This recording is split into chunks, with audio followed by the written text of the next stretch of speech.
ברוך השם שהחיינו, קיימנו, הגיענו לרעיון הזה שכל העולם כולו ישמרו שבת אחד. חז"ל אמרו, ישמרו ישראל 2 שבתות מיד נגאלים, זה לא דבר פשוט שבת. וכדאי לומר לכל הקהל הקדוש שלנו, ברוך השם, שהמצווה היא יותר חשובה ביהדות, זה השבת.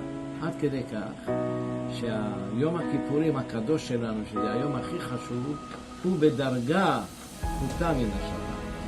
השבת עוד יותר חשובה מיום הכיפורים, עד כדי כך. לכן את אחי אנוכי מבקש, אנא כולנו יחד לקיים את המצווה הגדולה הזאת בימים הנוראים האלה, שזה ממש ימים נוראים, שעם ישראל בצרה וצוקה. תראו דבר פלא, 2 קיבוצים היו דתיים, קיבוץ סעד ועוד קיבוץ שם במאומה.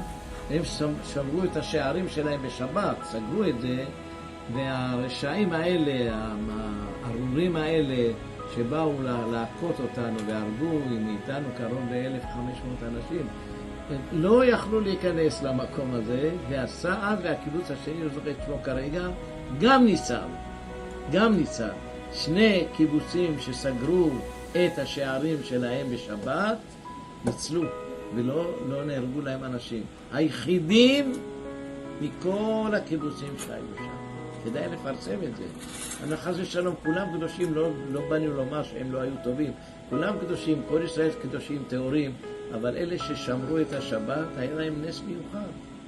ובעזרת השם, בזכות הניסים שהקדוש ברוך הוא עושה עכשיו לנו, גם כן בזכות השבת, פרנסה טובה, עושר, כבוד, להינצל מכל צרה וצוקה, אמן כן יהי רצון.